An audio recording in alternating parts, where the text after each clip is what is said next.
So this is Christmas. I hope you had fun.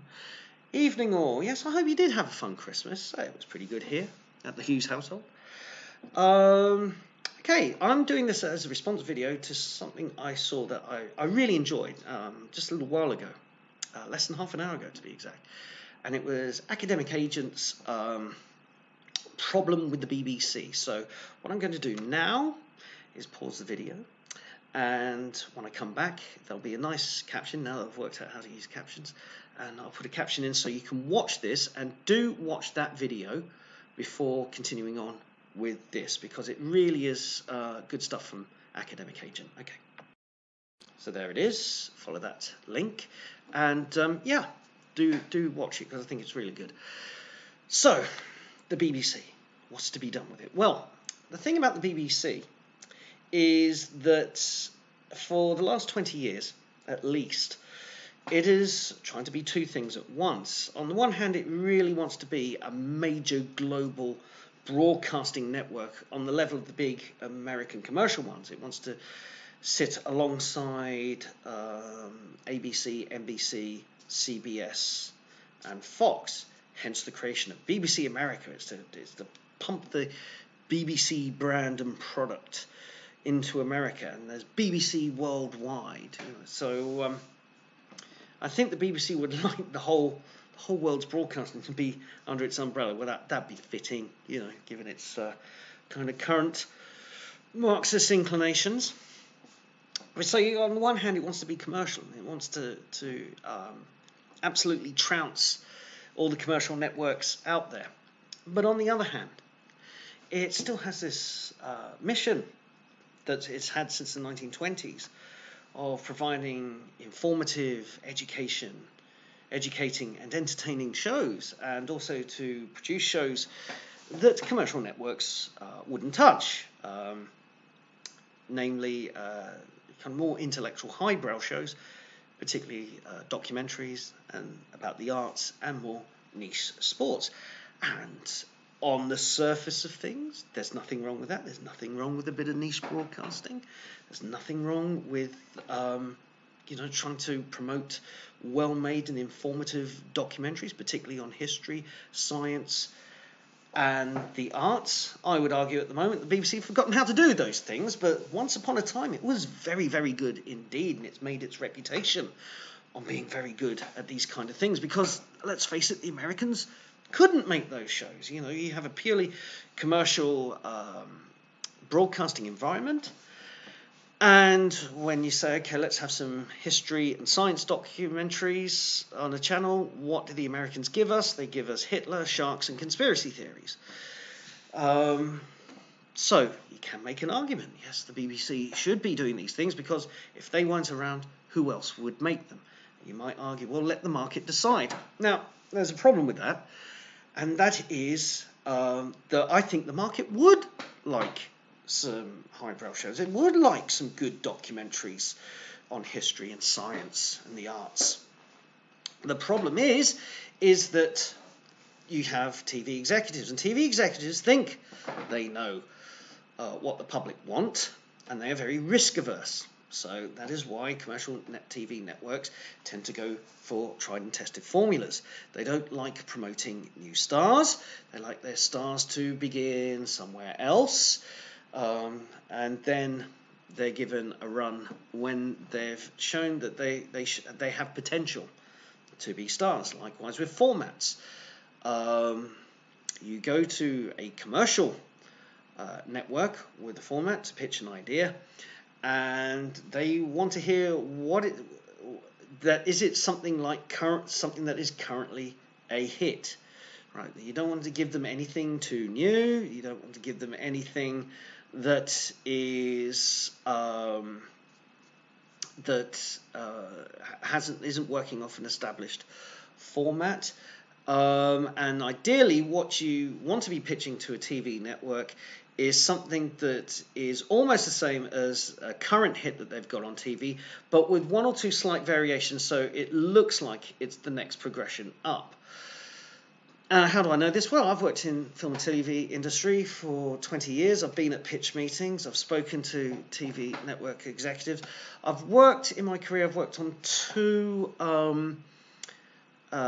television programs for the BBC, and I've worked one time for Channel 4, a commercial TV network in the United Kingdom.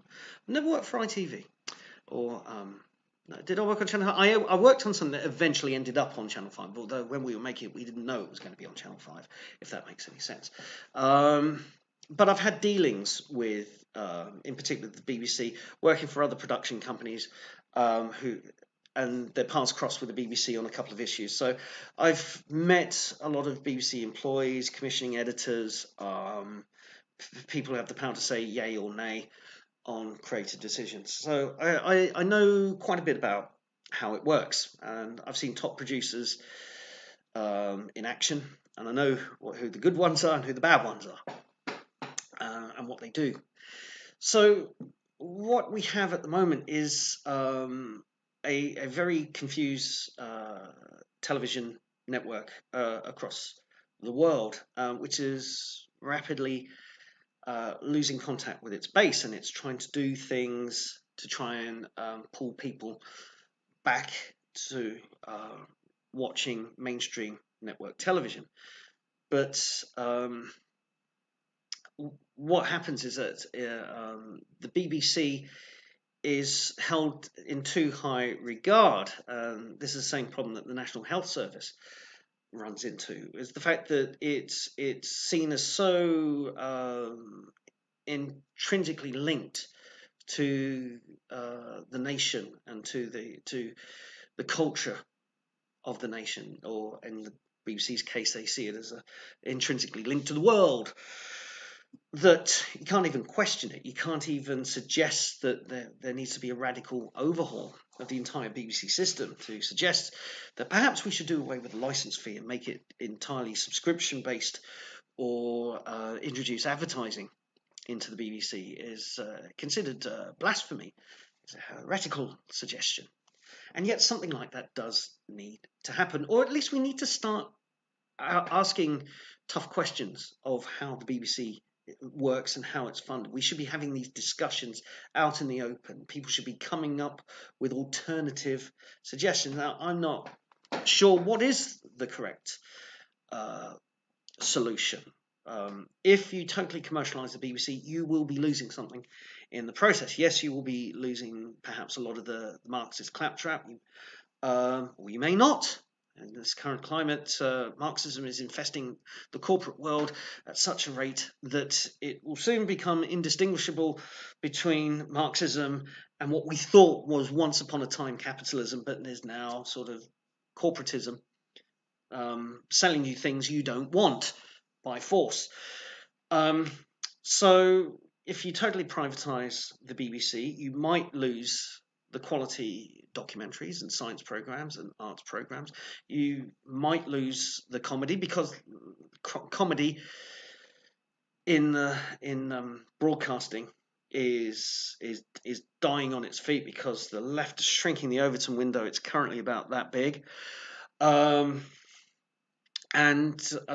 So what you're having, if you don't go totally commercial, you might revive comedy because people will vote with their viewing figures and their wallets and stuff, but you might kill it as well if you don't have the right people on top taking kind of very artistic, innovative decisions. Because not only is the entertainment industry a business and an industry, and it needs to make money, it is also artistic. And it's hard to quantify what art will become a hit, what art will sell. Yeah, pardon me. You have to take risks in the business. This is something that film producers in the 1920s and 30s understood very well. They understood that it is an arts industry and that their job is to sometimes take a risk.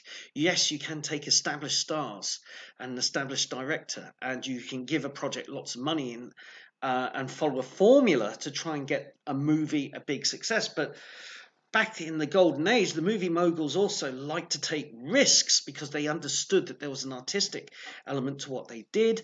and you couldn't predict what would become a hit and what wouldn't. So they would back kind of more artistic, more out there projects, and sometimes they got rewarded royally for some of the risks they took. I mean, I'm thinking of a 1937 film called The Good Earth, which was about a Chinese famine.